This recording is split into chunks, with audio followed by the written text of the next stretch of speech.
Hey, you know that Peanuts cartoon has some revealing truth in it. There was an old one that where Charlie Brown was asked what he learned in school. Well, he said, I went to school, I signed up for folk guitar, computer programming, stained glass, art, shoemaking, and natural foods workshop. And he continues, but I got spelling, history, arithmetic, and 2 study periods. Charlie replies and says, or his friend replies and says, well, what did you learn out of that, Charlie?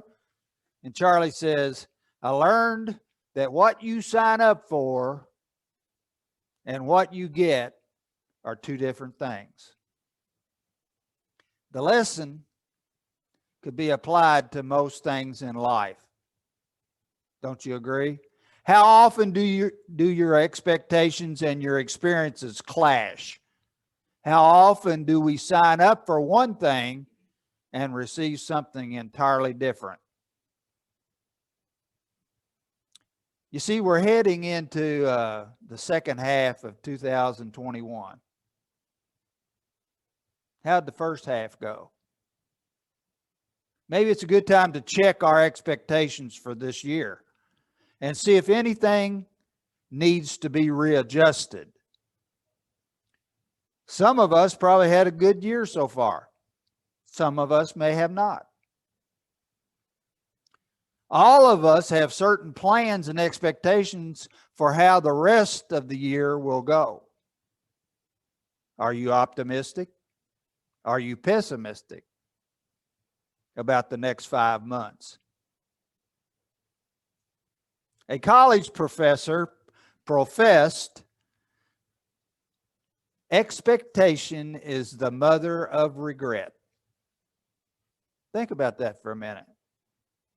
Evidently, that professor was a pessimist. Evidently, some of the things he expected to go well didn't turn out like he expected. How do you react when life doesn't meet your expectations?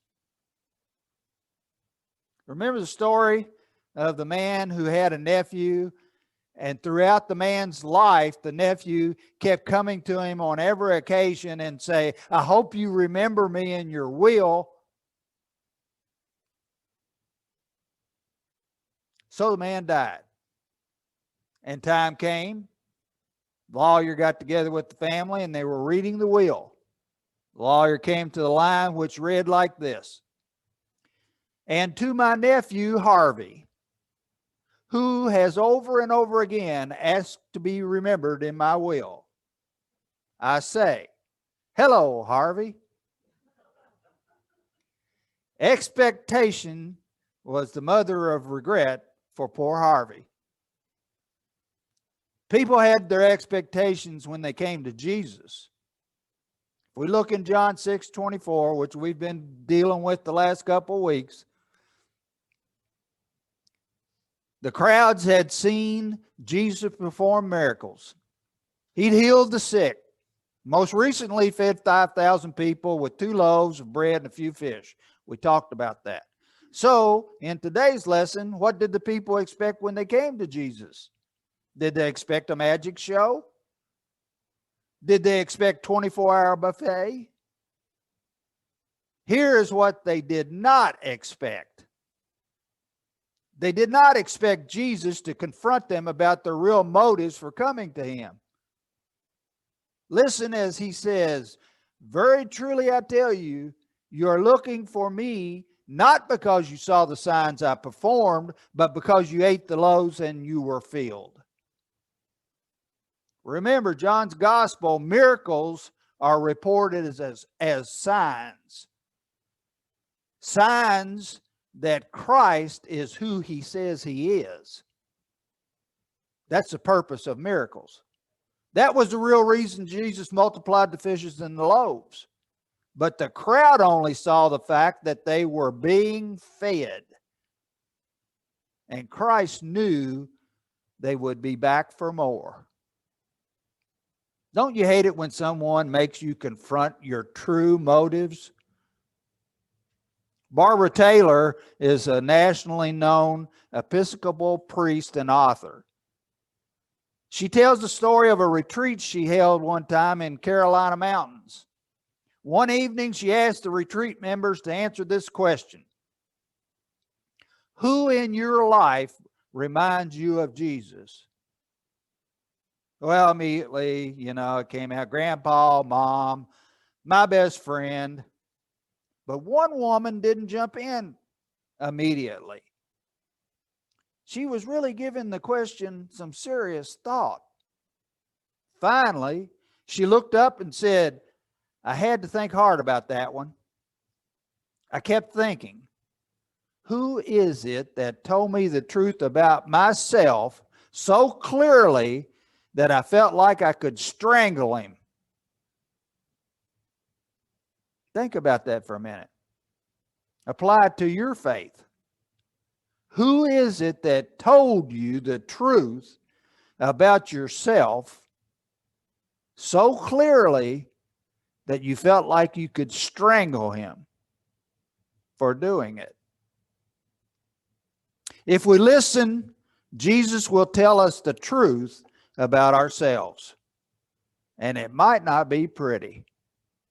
In the words of the woman at the retreat, we might even want to kill him. Religious leaders of his day did exactly that, of course. They killed Jesus for telling them the truth about God and about their own true motives. When you look at the times that Jesus confronted people in the Bible, his motive never was to shame them or to prove his superiority over them. His motive was to bring them closer to God. Jesus uses truth-telling to make us aware of the gap between what we say we believe and what we actually believe. We say, for example, that God is love, pure love, everlasting love, agape love, who always has our best good at heart. But in truth, most of us don't really trust God with our future, our family, our finances. Do we? We lie in bed at night worrying about what the next day will bring, forgetting that he taught us in Romans 8:28 that all things work to the good for those who love him. We say that Jesus is the way, the truth, the life, but we don't believe it enough to actually tell our friends and family about him. We say we believe in God's word, but we rarely open the Bible unless it's Sunday school, our life group meeting.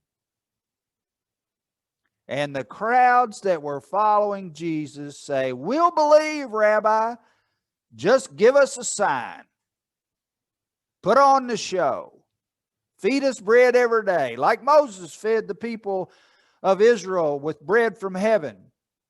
Jesus knew their true motives.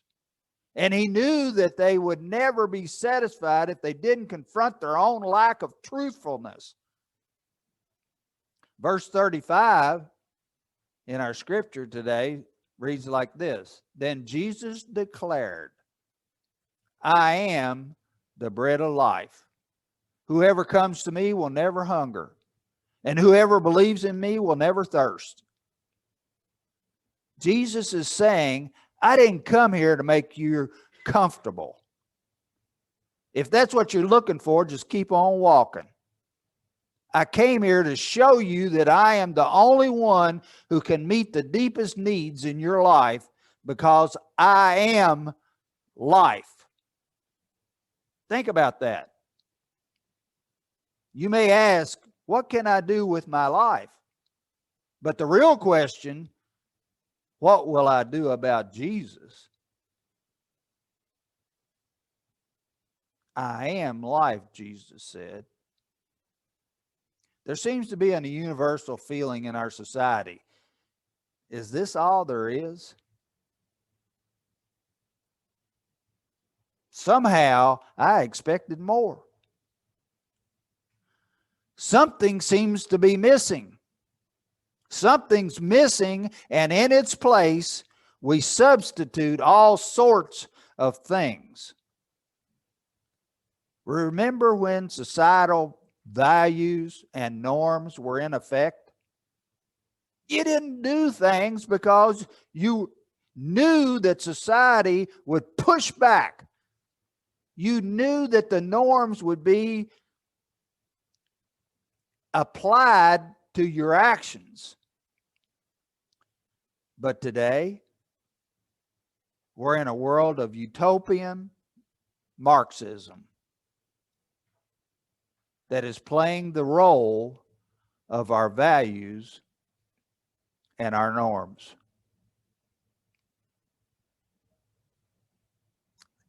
Our norms played a major role in your decision about life. Today, you're getting Marxism pushed down to make the decisions for you about life. In our society, we feed a constant streams of if onlys. If only I were taller. If only I were prettier. If only I were more athletic. If only I were more talented. But the big if only has always been, if only I had a little more money. How many of us have thought that at some time in our lives? If only I had a little more money, I could buy this. If only I had a little more money, we could have 3 bedrooms instead of 2. If only I had a little more money, I'd have a car that wouldn't break down on me all the time. If only I had a little more money, I could send my kids to a private school. If only I had a little more money.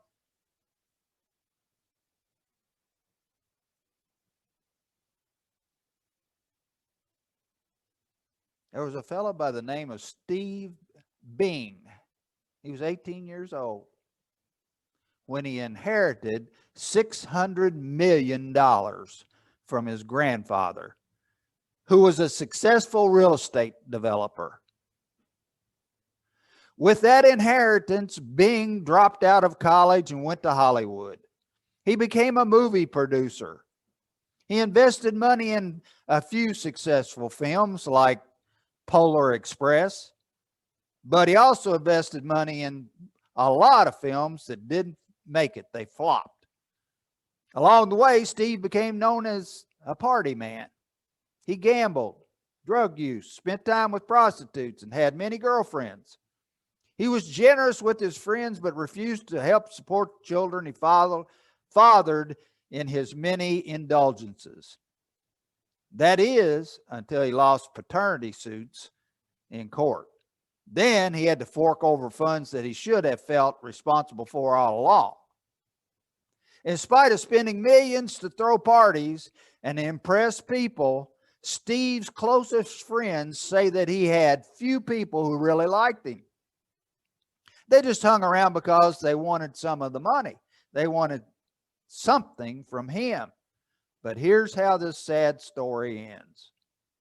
On June the 22nd, 2020, Steve Bing stepped off a window ledge of the 27th floor of a luxury apartment building and plummeted to his death. The man who inherited $600 million in his teens died at age 55 with $300,000 left to his name. If only I had a little more money. We say, my problems would all be solved. It may be that if you had more money, your problems would just begin. Why do we continue to believe the secret to life is to be found in accumulating wealth? Because money can give us a sense of control. Because we can use it to keep score, to prove that we're somebody. That's why we continue to hunger for wealth or fame or power. But many of those who have attained great wealth or fame or power are known to be empty and unfulfilling. Let me give you a list.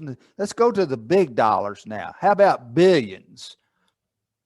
How about George Soros or Mark Zuckerberg or Bill Gates or Jack Dorsey or Jeff Bezos? Billions and billions of dollars. How are they doing? Well, George Soros is 90 years old. He's going to be doing something he didn't want to do pretty soon. Plus, he's only worth about $8.9 billion now because he gave $32 billion of it away to Open Society, which supports utopian Marxism. And then there's Mark Zuckerberg, Bill Gates. Bill Gates and Jeff Bezos have something in common. Their wife's leaving them. And then there's Jack Dorsey. He's been searching for his identity ever since he made billions of dollars. He looks like, I don't know what he looks like, but he is one wild-looking creature right now with a straggly beard, straggly hair, and he's got billions of dollars, and he can't find anything that will fulfill what he's looking for. Every wise person who has ever lived knows what is missing in life, and it's not material possessions or recognition or power. What is missing is a sense of meaning to life. Why are we here? Where are we headed? What does it mean? For many people, there's no meaning, just meaningless things. This is a message that art and literature have for past decades have come to. All art has a message. It speaks of times in which it was created. And the message that comes through today, loud and clear, is something's missing. If you look at art, that may be what you say. There's something not right here. Something's missing here.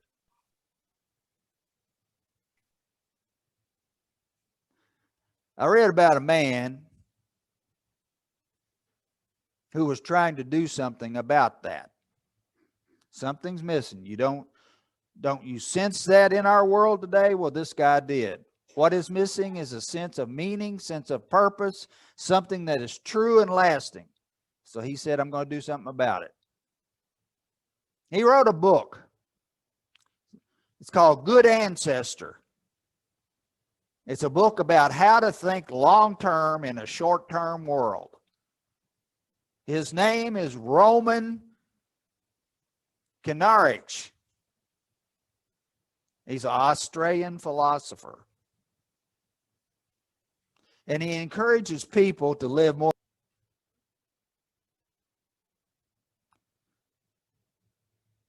If you wonder why I'm pausing, the computer's going nuts.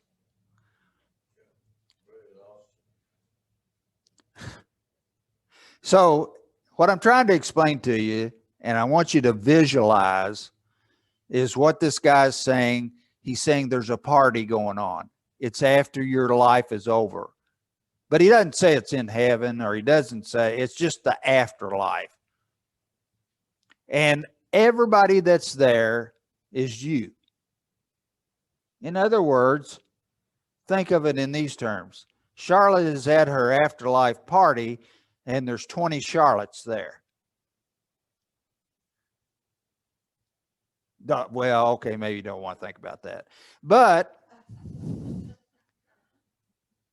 use your imagination here.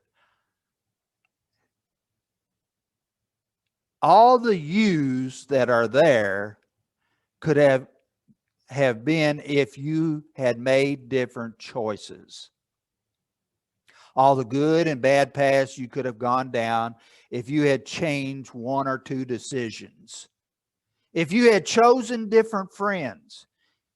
If you had gone down, excuse me, if you had gone down bad paths or good paths or a different career or different principles or priorities to define your life, think about that. All the paths you may have taken if you had been more proactive, less fearless, less fearful, and more generous. In your imagination, you're at this party and everyone there is you. You when you were young. You when you got married. You when you had children. You at every major decision in your life. That's you. Which one of these yous do you admire or envy? Which ones do you want to avoid? I wish I hadn't gone there. After meeting all the possible yous that you can imagine, it takes time to make a decision. What decision would you make? Who do you aspire to become and why? You may think you're too old or too consumed by the life you are currently living. It's not your current circumstances.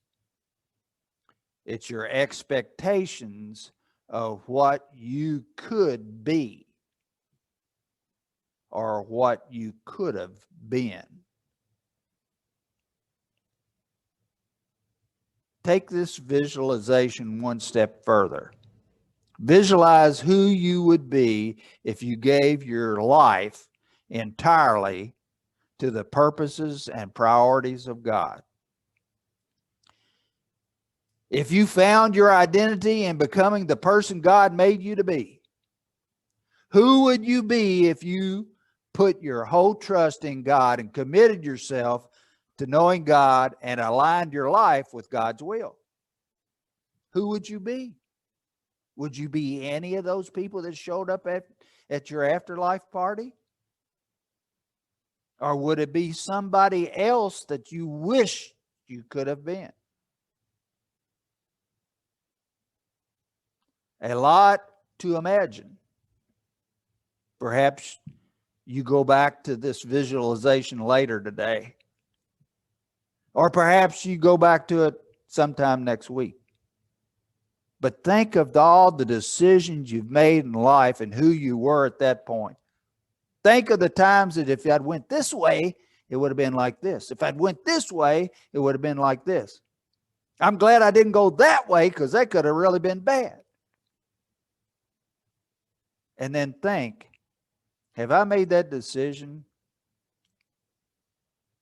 Have I made it that I am going to set my life entirely to the purposes and the priorities of God? It's a lot to think about. An Anglican priest, John Stott, was a leader in the worldwide evangelistic movement. In 2005, he was named by Time magazine as one of the 100 most influential people in the world. He talks about the moment when he finally realized that Jesus is the bread of life, the source of life. He wrote, I was defeated. I knew the kind of person I was and the kind that I longed to be. Between the reality and the idea was a great gulf. Between the reality and the idea was a great gulf. And what brought me to Christ was a sense of defeat and the astonishing news that the historic Christ offered to meet the very needs of which I was most conscious. Think about those words for a minute. Between the reality of life and the idea of life, there was a great gulf. A gulf that was empty. What could it be filled with? Can you relate to Stout's realization? When you sit in church and you hear about the goodness of God and the joy of knowing Him, do you feel empty and disconnected? Do you feel left out? Are you living with a sense of eternal purpose, or are you just trying to keep up? Does your cup runneth over, or are you just drinking a quarter cup at a time? Here's the good news. It was to meet this need, to fill this emptiness, that Jesus Christ came into the world. I am the bread of life, says Jesus. You can search all over this earth to find that one thing that's missing in your life.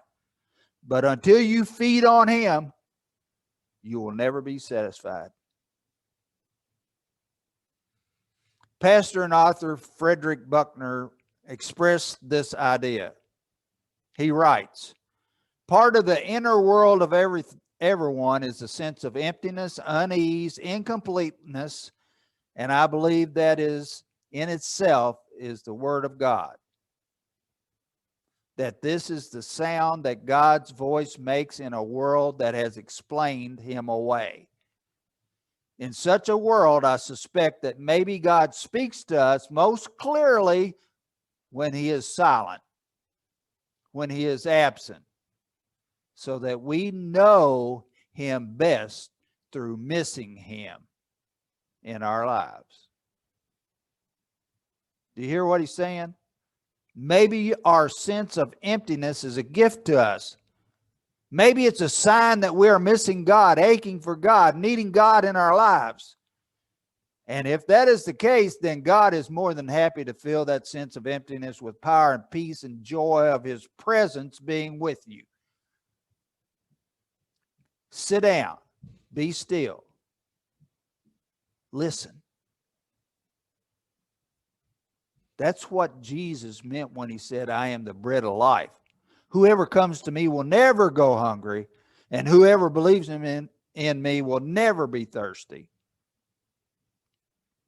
That's what brings all of us here today. You ever know what motivates you, what drives you, what pulls you, why you want to be here? Because you got to fill that emptiness within. And the more we focus on our own needs, the less satisfied and secure we are. But when we turn our focus to God, searching for God, enjoying God, serving God, the more joy and hope and peace and purpose we experience. We were made to worship God. Worship is giving God the honor and glory He deserves, but worship is also a gift to us because it is through worship that we experience the joy of knowing God. A woman by the name of Irma Major tells of visiting Zimbabwe and meeting Christians who were fortunate to get even one meal a day. Physically, they were needy and hungry, and yet they were filled with joy and love and hope. She writes, I met people who, although hungry, they were filled with the truth of Jesus in their lives and sure and certain knowledge that He would sustain them. This is exactly what Jesus meant when He said, I am the bread of life. Jesus feeds us. He feeds us on the inside with love and hope and grace and forgiveness. Let me tell you about a young man who discovered that Christ is the bread in a dramatic way. His name is Eddie Allegro. He's one of the most famous skateboarders in the history of the sport. I guess it's a sport.